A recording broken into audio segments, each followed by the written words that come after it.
Hello, and welcome to the Producers Guild conversation with the executive producers behind Star Trek Discovery.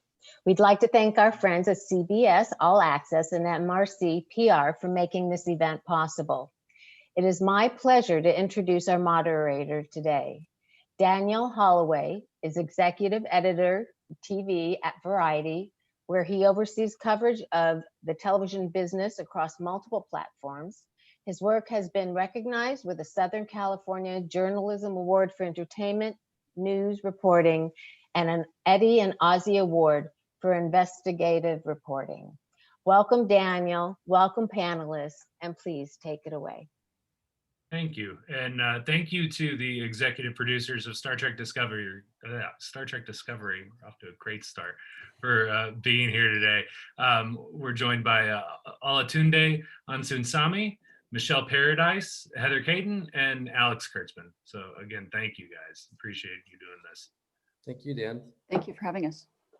So this season, you send the crew of Discovery. Well, actually, at the end of last season, you guys sent the crew of Discovery, and correct me if I'm wrong with my with the number of centuries here, but about 800 years into the future, which is a pretty long time, even by Star Trek standards. What was the impetus to want to wipe so much of the slate clean going into season 3? And Michelle, I'm going to put you on the spot next. Okay, all right. Well, yeah, it's we go 930 years into the future, which is quite a lot.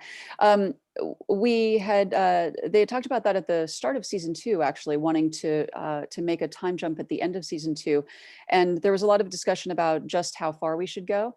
But the idea was always that we wanted to go far enough that we would be beyond canon.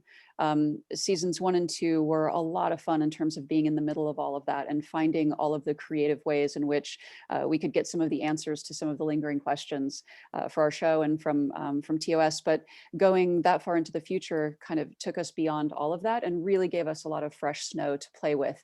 And it was really interesting creatively. It was exciting.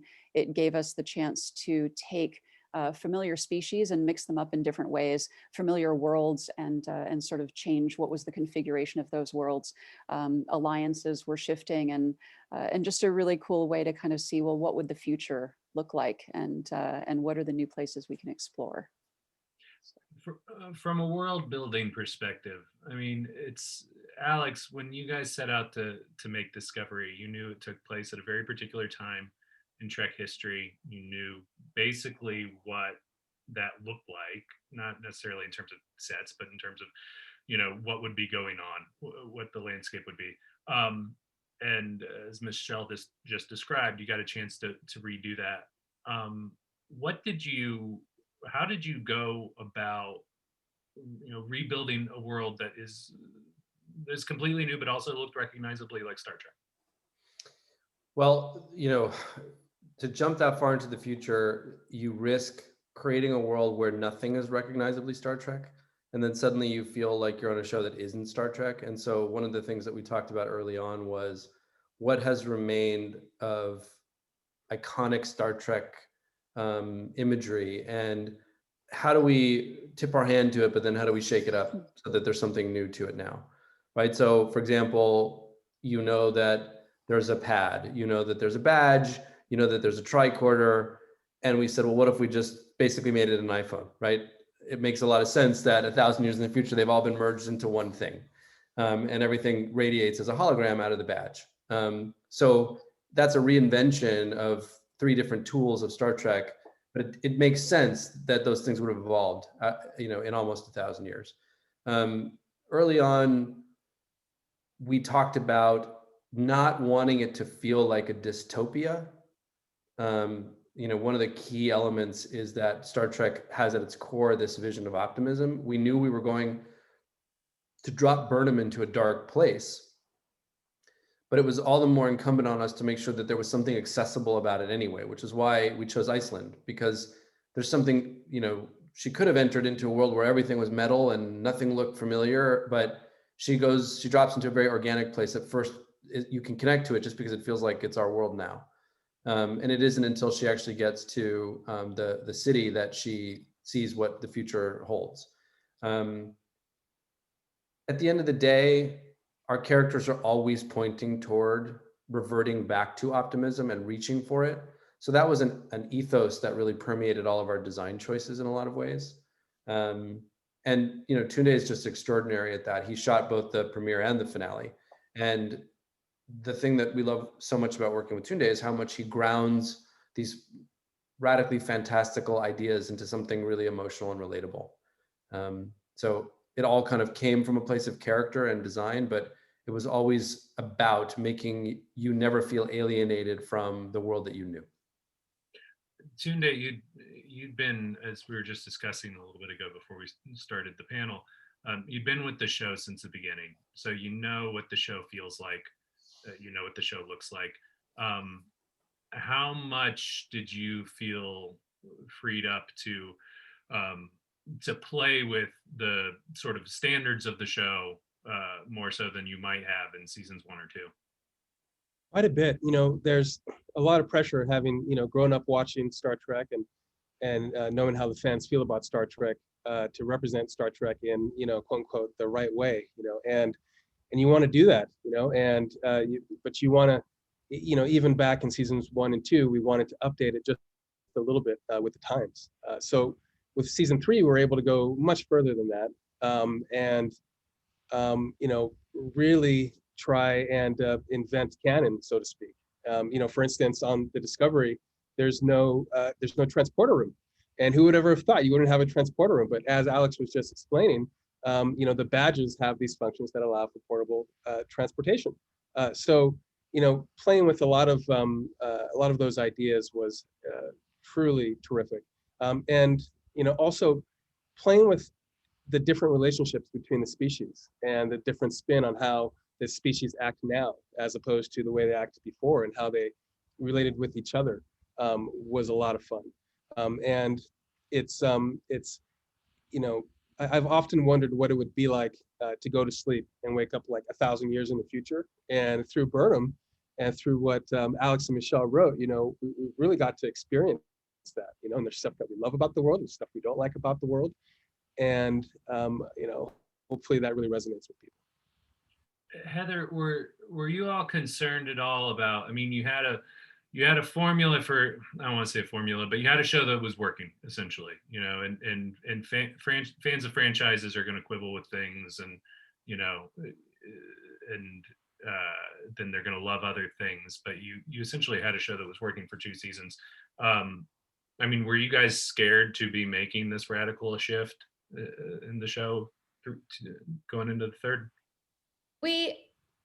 I think anytime you're doing something that you're aspiring to be the best version of itself, there's a huge risk involved. So especially anytime we're reinventing Star Trek, and I know way back when we actually used to go to Comic-Con in person, there was an early first peek at this season. And I remember we had only shot the Iceland stuff and we were worried that it was sending a message that this show was going to be really bleak. Like that, the only footage we had yet was like, it just felt like it was going to be really bleak and it wasn't going to represent the show. And the fear was that if that's what we put out in the world, because we're going to the future, because we're saying when people first get there, oh, there is no Starfleet, that there is no Federation, that it would send a negative message. And I think what the 3 of them all collectively did so beautifully. And it's been great because I've been rewatching it with my 13-year-old, who gets very emotionally involved.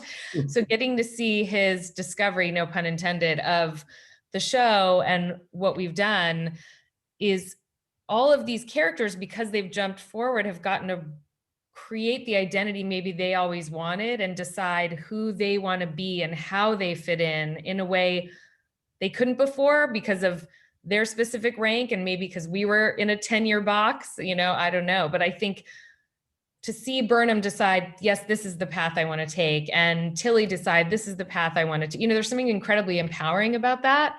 And I think as our fans have had to do every year, it's like, be patient, we've got you. Like, it feels bleak now, but it's going to get there. And so, yes, we were nervous, but I think we also knew that it wasn't going to be, there shouldn't be a reason to be nervous, if that makes sense. Did you ever think you would be missing going to Comic-Con in person? Never. And if you ask anyone who knows me, it's like my least, you know what, no, but I will say I ended up going down there with my family during what would have been Comic-Con, and I found myself going, oh, we would have been over there. And so I was actually a little wistful for the whole thing. That's the saddest thing I've ever heard.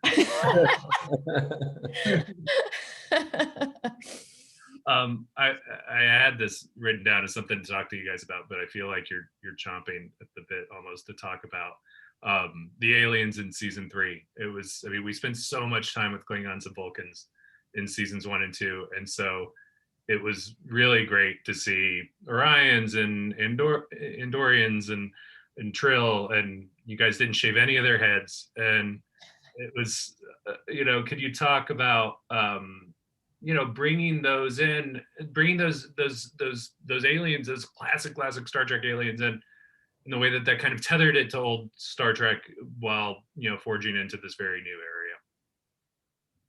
Yeah, well, that was one of the things that, as Alex was saying earlier, knowing that we were going so far ahead, we were always looking for what are the touchstones that things that people will be familiar with.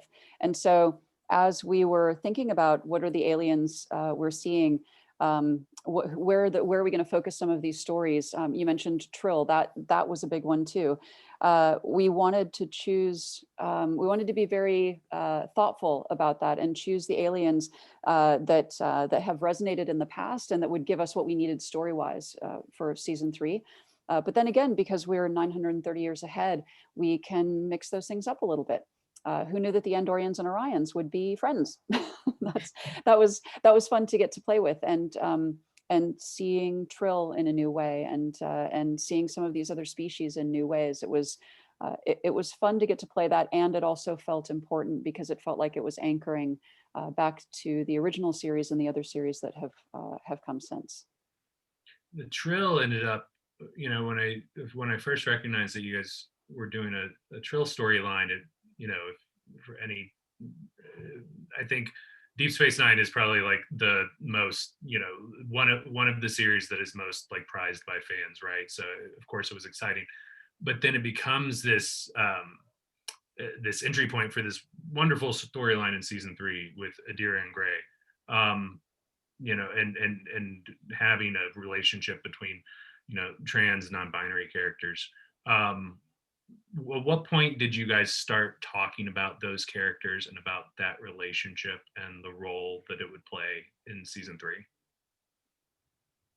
We started talking about that very early. In fact, before we really even started writing, we, I think it's no secret that we've kind of doubled down on taking some things that have been previously subtext in other iterations of Trek and making them more textual. And we knew that we wanted to bring a trans character onto the show, and we partnered early on with GLAAD and Nick Adams, who was just an amazing partner to us. And we'd had before we started writing, we had very significant philosophical conversations about what it meant to take the subtext of like the Jadzia Dax story and now make it text.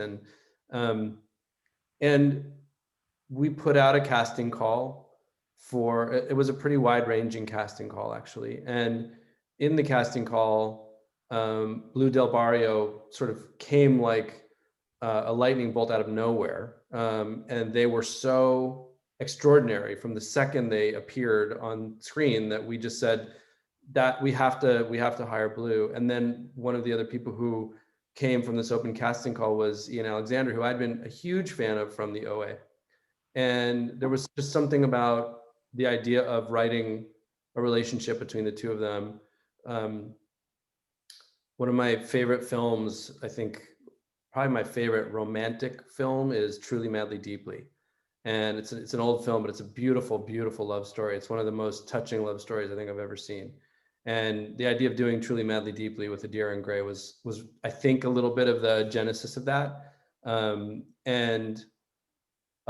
then, once we got to know Ian and Blue, they contributed greatly to the evolution of their characters into the storyline. And we worked with them, we worked with Nick throughout. So Nick and GLAAD were there through the writing of the scripts, we showed early cuts to Nick, got Nick's notes on that. And, you know, it was really a partnership.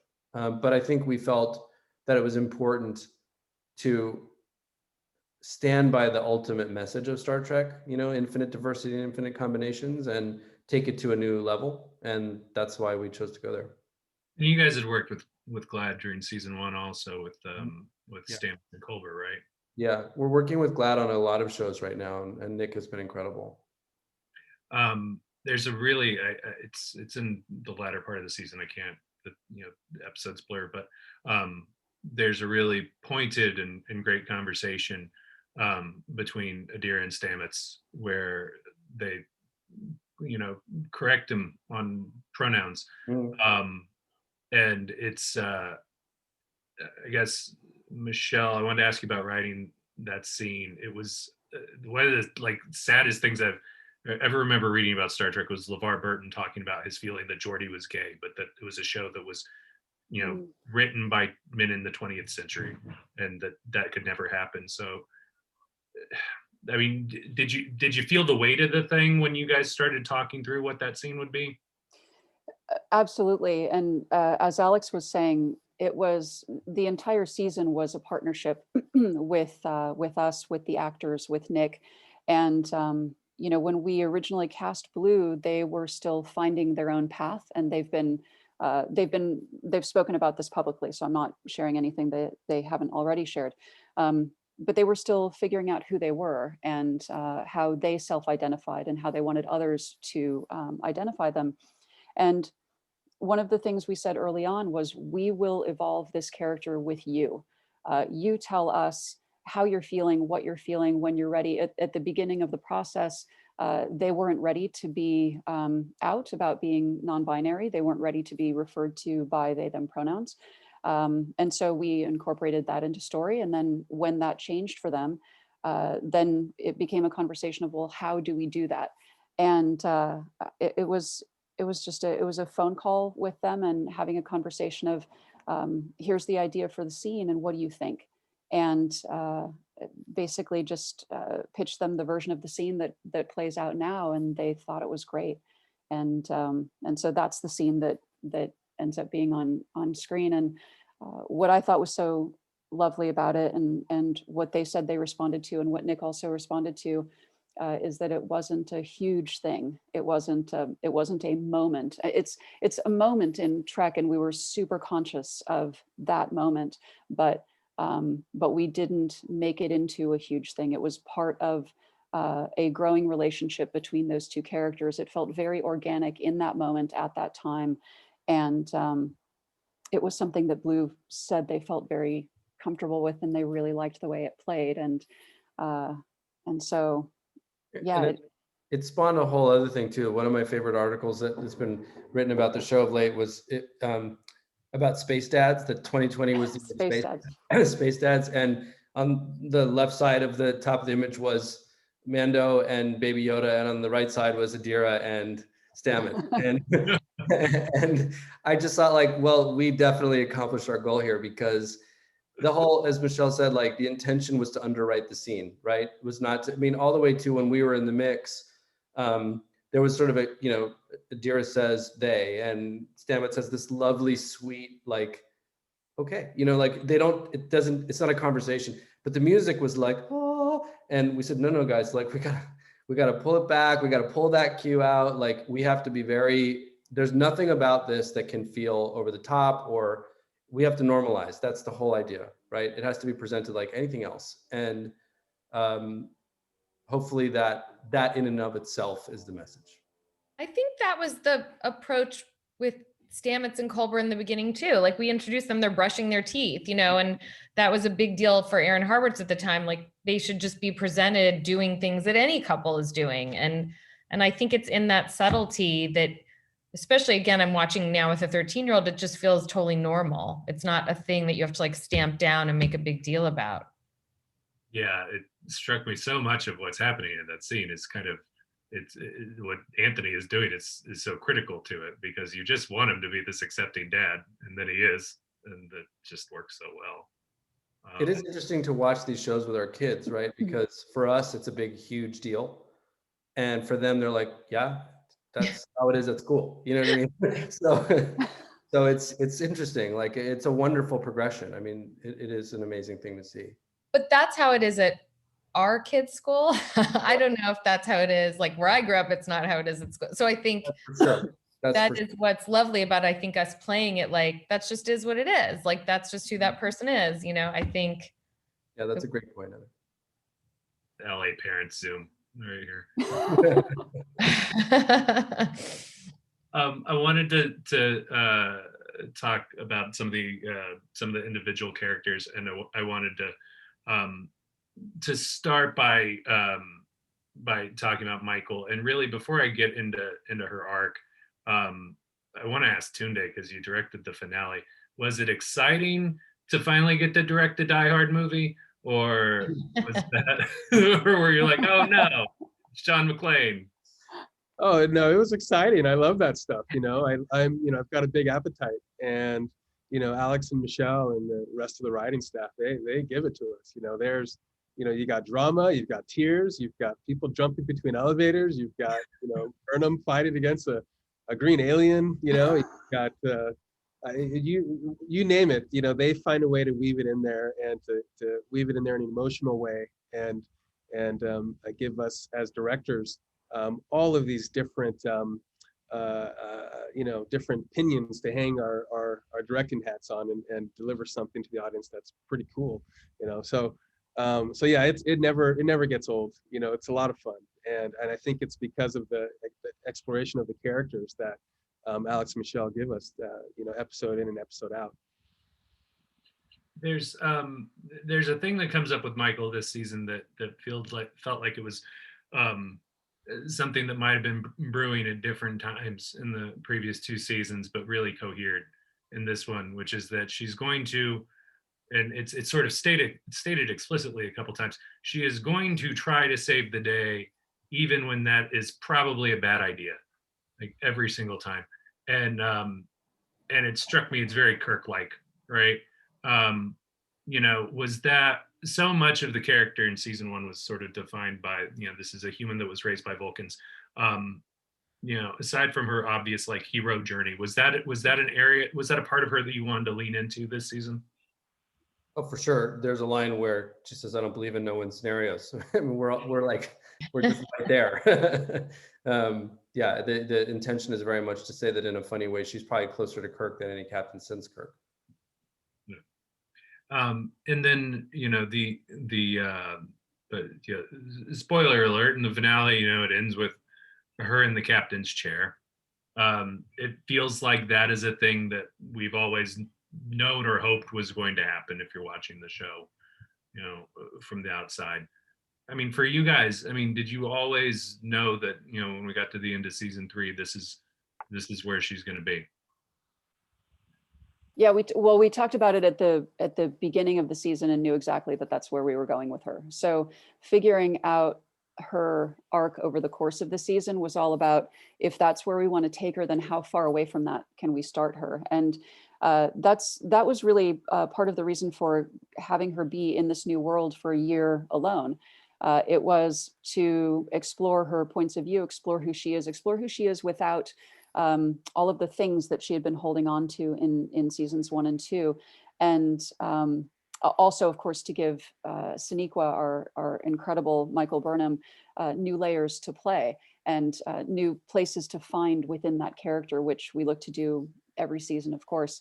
But by taking her as far away from that chair as we could, it felt like it would give us a really interesting journey for her. And, it causes her to question a lot of the things that she had always taken as a given. And it takes her to a point midway through the season where she's questioning, is my place here on Discovery? Is this where I can do the most good? Is this where I can be of the best service to the Federation? And ultimately she decides, of course, yes, because then we wouldn't have a show.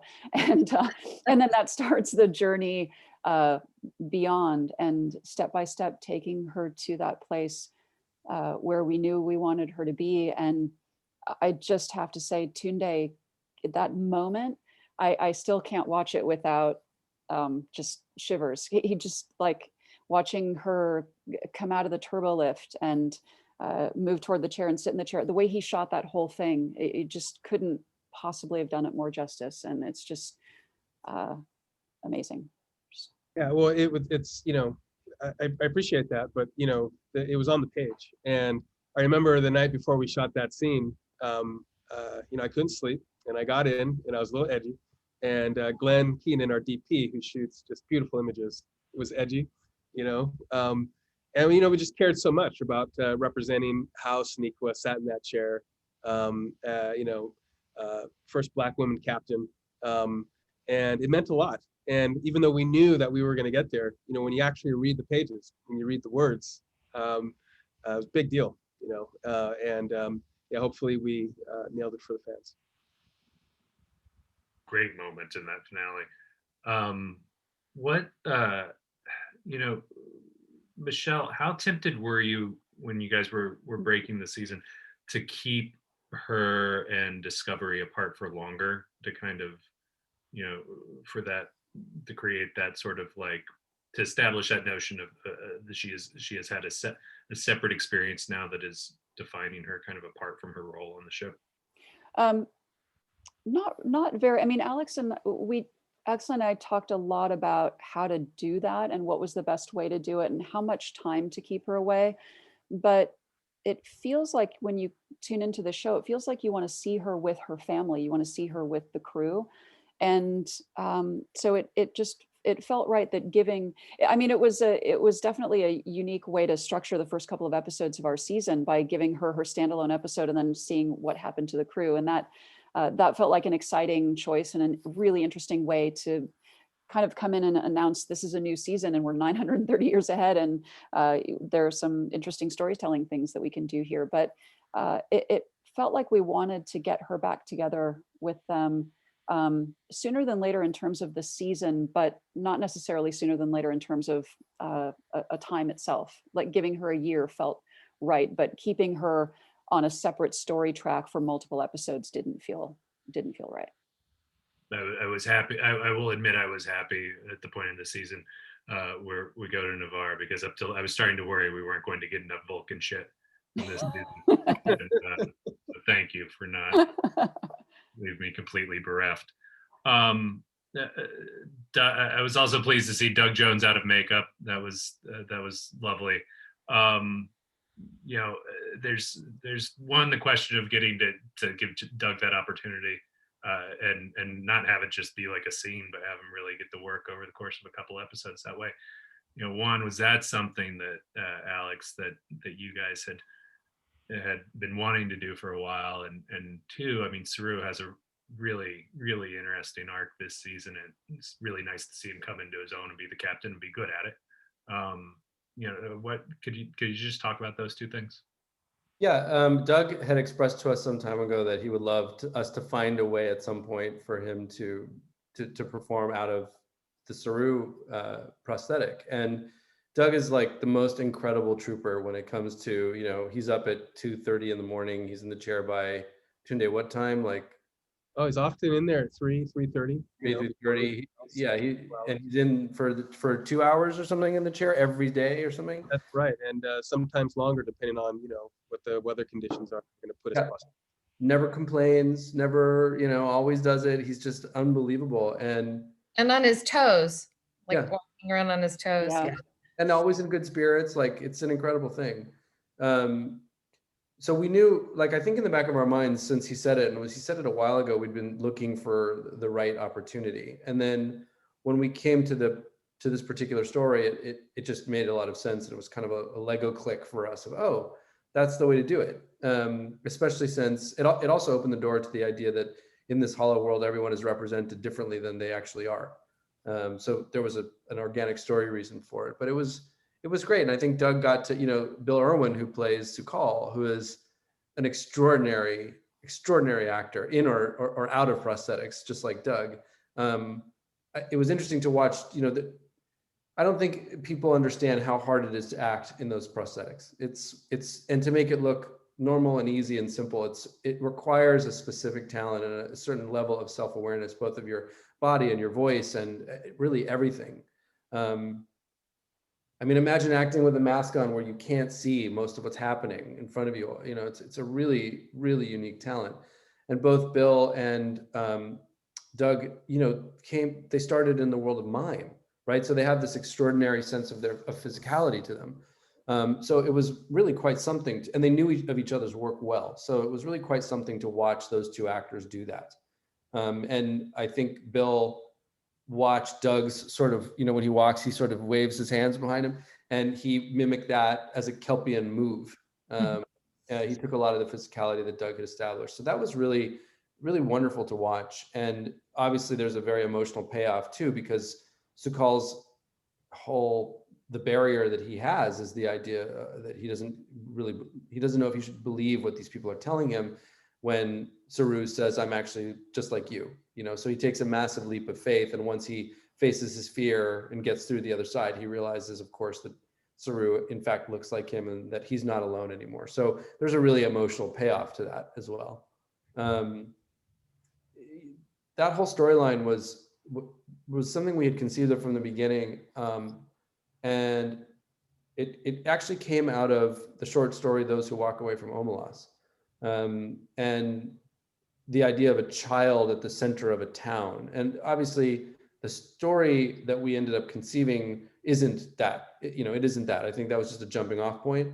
But the idea that the answer to the question of what caused the burn wasn't, you know, hey, it was the bad guys who hijacked the moon, you know, like something lame that would have ultimately felt sort of unemotional and plot driven. The intention here was to have it be something more relatable and unexpected.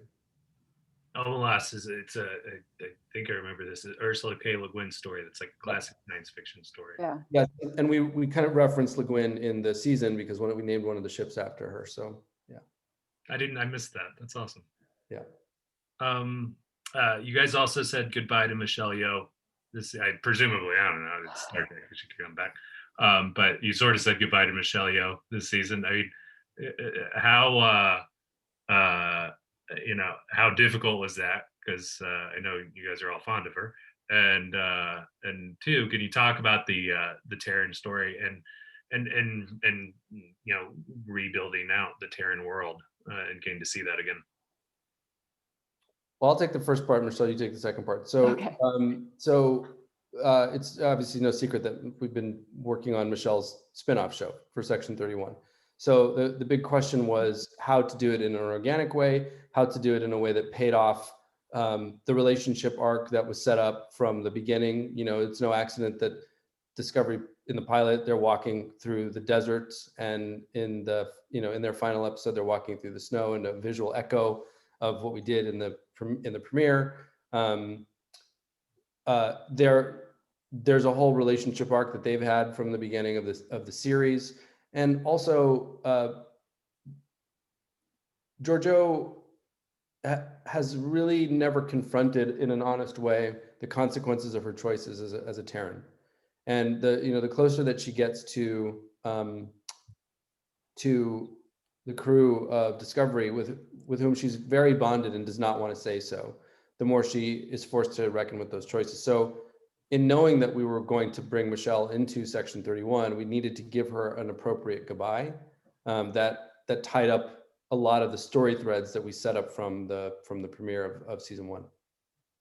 And then just to jump off that, to do that, it felt like taking her back to where she began was the best way to show how much she's grown with our heroes on Discovery. So, you know, when we meet her, she's not at all thrilled to be brought over into this world. And you know, there were certain things, obviously along seasons 1 and 2, we see her bumping up against our crew, up against Burnham. This season in particular, there are places along the way where we very specifically tried to highlight those things about both of them, where you're not my Michael, you're not my Georgiou. They were always looking to the other person to be that person. And for Georgiou in particular, she had this idea of her Burnham as the perfect Burnham for her. And so to take her back to a place where she'd have to actually see that Burnham and engage with that Burnham and and see who she is now in that world, and that world is now something that no longer fits, that she has changed. It felt to us like that was the best way to show that change, was to see it through her own eyes. And then obviously when she comes out of that experience, she's able to recognize not only that she has changed a bit, but that this version of Burnham is special to her simply for who she is, and vice versa. And yeah, saying goodbye to her was tough, man. She's so awesome. She's so great. Alex, since you brought it up, where are y'all at with this Section 31 spinoff? We're actually past the first script. We have a couple scripts, and COVID frankly just changed the game for everybody and every show, right? So we were on a very specific schedule that then got thrown completely into whack because of COVID. So, you know, even starting Discovery, we ended up starting season 4 how many months later than we had originally planned? I mean, everything got Picard, everything got pushed. The only thing that didn't get pushed was the animated, because obviously it's animated. So we're actually on a great track, I think, with Section 31, and I'm very optimistic about it. Speaking of COVID and the challenges that presented, I mean, can you talk about wrapping up this season, you know, under these circumstances, and finishing post? And I think there was a little bit of adjustment you had to do around the end because of the pandemic break. Yeah, I mean, well, there's a two-part answer to that question. There was post, but then there's also what Tunde has had to deal with on the floor in season 4, shooting in COVID, right? We wrapped season 3 10 days before the lockdown. So whereas we might have gone in and picked up pieces here and there, we didn't have that option. So there are some shots that are entirely digital that you wouldn't realize are digital, because we didn't have the option to pick up inserts and things like that. There was obviously the same crash that everybody experienced when the lockdown happened. You know, nobody could go into their offices anymore. The workflow stopped. You know, everything is on these massive hard drives, enormous amounts of information. So it took a couple weeks to figure out, okay, what kind of editing system can accommodate, you know, being brought back to your house? How do we bring the avids back? What happens to all the data that the visual effects houses, and the visual effects houses that we work with are all around the world. So everything just stopped. And then there were problems like, well, how do you record a score when you have a 100-piece orchestra and nobody can be in a room together? And how do you edit with your editors when you're used to sitting in a room together? And it was a wildly heroic effort, I think, on everybody's part. Like, the editors took their avids basically into their living rooms with their families. And Michelle and I cut the whole season from our laptops at our homes separately. And there was an amazing system that linked us all together. And we would live link with the editors, and we'd cut. And then we would do visual effects with Jason Zimmerman through a different live link system. And then Jeff Russo would record, believe it or not, each orchestra member with their individual instrument at home. That orchestra member would send their piece into Jeff, and Jeff had to mix 100 instruments on his. I mean, it just took forever. You know, it was just a different animal. So it slowed us down, but by the time we got to the end of it, there was a regularity to it. We had built a rhythm, and everybody knew what they were doing. But there was an initial, oh my God, we just shot a whole season, and we don't know how we're going to even move forward from here. And during that entire time, there was a lot of planning for how we were going to get to the next season, and that took months and months and months of, CBS, going through, working with the unions to determine what was safe for the actors, and then working with HR to determine what the protocols were going to be. There was so much that went into it. And Tunde can speak a lot more specifically to what it's like on the floor now. But it was quite, look, it was a seismic shift in how we work. But the truth is, this may become the new norm for us even after COVID, because people are now able to work from their homes, and it's a different kind of workflow. And you realize, well, maybe I don't have to be at the office for 14 hours a day. I can do a lot of this from my home and still be around my family. So we'll see what the future brings. Yeah, that's true. On the director front, you used to, if you weren't in town, you're sending these emails that go on forever about the different cuts that you want to make before you turn in your director's cut. But now, as Alex mentioned, with live editing, we're on a Zoom call very similar to this, but with a high quality image, and I'm seeing the editor, he's seeing me, and it's like we're there in the room together. And at first it's very disconcerting, but then you get into a rhythm where you're like, hey, I kind of like this. I'm at home with my family, I'm editing, I'm in the office, I'm editing, you can edit anything. On the floor, work is slowed down, you get 25 to 30% less. So you have to really focus in on what's important. There's a lot less of getting that gravy. And you start with safety and then you work your way backwards. And so whatever time is left is what you got. But, we're doing things with staggered departments. We have a quota for how many people are allowed in certain sets, for instance. So what that means is you've got costume who goes in there and does their thing for last looks, they leave. And then hair goes in, does their thing, they leave. And then makeup goes in and does their thing, and they leave. And then you rehearse, or then you shoot the shot. So, there are a lot of things like that at every step of the way that are very time consuming, that you have to think several steps ahead, and work with Alex and Michelle and the script, and determine what do we really need from this scene, what should the director really be capturing, and that's on the set. It also, if you back up to prep, construction is the same way. Our sets often take 28 to 32 weeks to construct. So now you're into 40, 50 weeks to construct, because most of our stuff, you can't just go into a location and shoot, or buy it at Home Depot and and dress it with that. You're creating it all from scratch. So yeah, the crews have been amazing in being conscious of the safety, and also being able to still produce at a high level. So it's been, and a lot of those safety procedures that we put in place, as Alex mentioned, we'll keep, because it's just better. It's just better for everybody. It just makes for a healthier environment. Tunde, how much are you guys benefiting from having continuity with that crew up there in Toronto over so many seasons now, especially such a big operation? Yeah, it's gold, because you can't see people's faces, when you're talking to them, or if you're on Zoom, there's a little bit of something that can be lost. So if you have that shorthand already, it goes a long way, and this group up here is an extraordinarily happy one. And really proud to be involved with them. Top to bottom, they're amazing. And in a COVID environment, it's stressful. It's just more stressful being on set. It's just more stressful being in the office, because we're in the middle of a pandemic. So having people that that you're working with is a big deal. You guys, at the end of the finale, there's a quote from Gene Roddenberry that you put up. As we get the theme from the original series, it says, "In a very real sense, we are all aliens on a strange planet. We spend most of our lives reaching out and trying to communicate.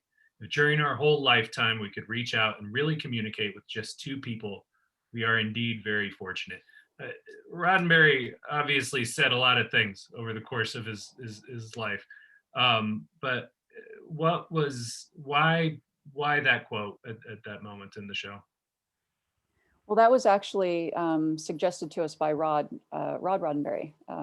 And, as we got to the end of the season, and given the themes that we were exploring over the course of season 3, connection being the biggest of the themes that we were exploring, and given the things that are happening in the world today, it felt like having a quote of some kind would be appropriate, and it felt like the right thing to do. And we reached out, and we had some ideas, and they came back with this, and we just thought it was perfect. It was a quote that I actually hadn't come across before.